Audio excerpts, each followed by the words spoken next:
আলাইকুম, সবাই কেমন আছেন? ফ্রেন্ডস ফার্মের পক্ষ থেকে আপনাদের সবাইকে স্বাগতম এবং অভিনন্দন। আপনি কি খুবই হতাশ, খুবই হতাশ, খুবই হতাশ? তাহলে আপনার জন্যই আজকের এই ভিডিওটা। আপনি হতাশ থাকবেন কেন? আপনি কোনো একটা কিছু শুরু করে দেন। আপনি কোনো একটা কিছু শুরু করে দেন, হয়ে যাবে। আপনি জাস্ট পরিশ্রমটা করেন। আপনার যেই গোল আছে, আপনার যেই লক্ষ্য আছে, আপনি শুধু লক্ষ্য বরাবর পরিশ্রম করেন, দেখেন হয়ে যাবে। আপনি শুধু লক্ষ্য বরাবরই পরিশ্রম করেন, দেখেন আপনার সব কিছুই হয়ে যাবে। আপনি হতাশ থাকবেন কেন? আপনার দুইটা হাত আছে, দুইটা পা আছে। অনেকেরই দেখবেন যে হাত নাই, পা নাই, তারপরেও তারা পরিশ্রম করার চেষ্টা করে। আপনার সব কিছুই আছে, আপনি পরিশ্রম করবেন না কেন? আপনি পরিশ্রম করেন, আপনি সফলতা পাবেন, একদিন পাবেন। আপনারা অনেকেই বলবেন যে তোরা নিজেরাই ফার্ম দিছস 2 দিন ধরে, তোরা হচ্ছে মোটিভেশনাল ভিডিও বানাস বা তোরা হচ্ছে মানুষকে জ্ঞান দাস। আমরা আপনাদের মতোই পোলাইপান, আপনাদের মতোই স্টুডেন্ট। আমরা একটা কিছুর উদ্যোগ নিছি। আমরা প্রথম অবস্থায় লস খাইছিলাম, তারপরে ওইখান থেকে আবার ঘুরে দাঁড়ানোর একটা সিস্টেম তৈরি করছি। যত দিন না পর্যন্ত আমরা সফল হচ্ছি, ততদিন পর্যন্ত আমরা কঠোর পরিশ্রম করেই যাব। বাকিটা আল্লাহর ইচ্ছা। আল্লাহ বলছে তোমরা পরিশ্রম করো, পরিশ্রম করলে কোনো কিছু অবশ্যই অবশ্যই অবশ্যই অবশ্যই আমরা পাবো। আমরা জাস্ট পরিশ্রমটা করতেছি, আর আমাদের যে লক্ষ্যটা আছে, আমাদের যে লক্ষ্য বা গোল আছে, আমরা ওই লক্ষ্য বরাবর আমরা কাজ করতেছি। আপনি শুরু করেন, আপনি পারবেন না কেন? বাংলাদেশের, বিশ্বের যত বড় বড় ধনকূপ দেখবেন, ম্যাক্সিমামগুলাই হচ্ছে একদম জিরো ছিল। তাদের খাবারের মতো বা তাদের পকেটে 500 টাকাও ছিল না, কিন্তু তাদের কঠিন পরিশ্রম এবং কঠিন মনোবলের কারণে তারা আজ এই পজিশনে গেছে। আপনি পারবেন না কেন? আমি পারবো না কেন? আমারও যেই আপনার শক্তি আছে বা যেই অভিজ্ঞতা আছে, আমি এই অভিজ্ঞতাটা কাজে লাগাবো। আপনার যেই শক্তি আছে, যেই বুদ্ধি আছে, জ্ঞান আছে, আপনার অভিজ্ঞতা আছে, আপনি ওইটাতে কাজে লাগান। আপনি কোনো একটা কিছু শুরু করেন, আপনি উদ্যোক্তা হন। আপনি মানুষের আন্ডারে কেন চাকরি করবেন? আপনার নিজের ভিতরে ওই মনোবলটা তৈরি করেন। আমি কেন মানুষের আন্ডারে চাকরি করব? আমি নিজে মানুষকে চাকরি দিব, আমি নিজে মানুষকে জব দিব। আমি কেন অন্যজনের আন্ডারে চাকরি করব? আপনার ওই মনোবলটা, ওই আপনার দৃঢ় বিশ্বাসটা আপনার রাখতে হবে যে আমি যে কাজটা করতেছি এটাই ঠিক। আমি এটার পিছনেই যথেষ্ট পরিমাণ পরিশ্রম করব, যথেষ্ট পরিমাণ পরিশ্রম করব, আমি ওই লক্ষ্যবস্তুতে আমি পৌঁছাবই। আপনার সফলতা 1 দিনে, 2 দিনে বা 1 বছর, 2 বছরে আসে না।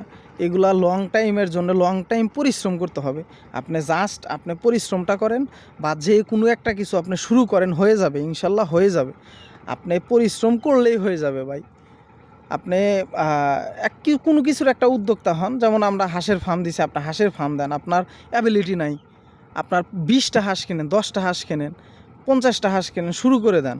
ওইখান থেকে দেখবেন যে ধীরে ধীরে ধীরে ধীরে ধীরে ধীরে আপনি হিউজ পরিমাণ আপনার হাঁস হয়ে গেছে, বা মুরগি, গরু, ছাগল। আপনি এগুলো আপনি কোনো একটা কিছুর খামার করে নেন, বা আরও বিভিন্ন ধরনের বিজনেস আছে, আপনি শুরু করে দেন। আপনি কেন অন্যজনের আন্ডারে কাজ করবেন? আপনি নিজে মানুষকে কাজ দিবেন। আপনার ওই মনোবলটা, ওই দৃঢ় বিশ্বাসটা রাখতে হবে। আপনার তো হাত আছে, অনেকেরই হাত পা নাই, তারা পরিশ্রম করতেছে, এগুলো দেখেন না? আপনি কোনো একটা কিছু শুরু করে দেন, আশেপাশের মানুষ আপনাকে তিরস্কার করবে, স্লেজিং করবে। যখন আপনি সফল হবেন, ওই মানুষগুলাই আপনার কাছে সাজেশন নিতে আসবে, বা ওই মানুষগুলাই আপনার প্রশংসা করবে যে না, ওই ঠিক ছিল, আমরাই ভুল ছিলাম। তাহলে তাহলে কেন আপনি পরিশ্রম করতেছেন না? অন্যজনের কথা কেন শুনবেন আপনি? আপনি না খেয়ে থাকলে কেউ আপনাকে 10 টাকা দিয়ে বলবে যে যা খাগা? জীবনেও বলবে না। আপনার আত্মীয় স্বজন, আপনি যদি গরিব হন বা আপনার যদি অবস্থাটা ভালো না থাকে, আপনার আত্মীয় স্বজন যত যাই আছে না কেন, আপনার কখনো খোঁজ নিবে না।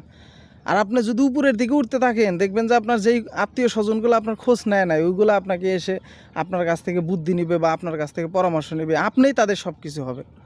তাহলে তাহলে কেন আপনি করতেছেন না? কেন পরিশ্রম করতেছেন না? সফল হবেনই একদিন, একদিন না সফল হবেন। আপনি 1 বছর, 2 বছর, 3 বছর, 5 বছর, 10 বছর পরিশ্রম করেন। যে কাজটা করবেন আপনি ওইটার ভিতরে টার্গেট রাখবেন যে যতক্ষণ পর্যন্ত আমি সফল না হচ্ছি, ততক্ষণ পর্যন্ত আমি এটা ধরে রাখবো। আপনি সফল হবেন না কেন? আপনি সফল হবেন, অবশ্যই সফল হবেন। আপনার যে পরিশ্রম করার ক্ষমতা আছে, আপনি ওর থেকে 10 গুণ বেশি পরিশ্রম করেন, আপনি অবশ্যই সফল হবেন। হবেন না কেন? আমাদের যেই গোলটা আছে, আমরা ওই গোল মোতাবেক আমরা কাজ করতেছি। বাকিটা আল্লাহর ইচ্ছা। আল্লাহ যদি বলে যে তোদের সফল করব, তাহলে ওই দিনে আমরা সফল হব। কিন্তু এখানে হচ্ছে আপনার ধৈর্য ধারণ করতে হবে, ধৈর্যটা প্রচুর পরিমাণ রাখতে হবে যে আমি ধৈর্য ধারণ করেই আছি এবং কি যে পর্যন্ত আমি সফল না হব ততক্ষণ পর্যন্ত আমি ধৈর্যটা ধারণ করে আমি কাজ করতে থাকবো। আমার যেই গোলটা আছে বা যেই লক্ষ্যটা আছে ওই মোতাবেক আমি কাজটা করতে থাকবো। অবশ্যই সফল হবেন।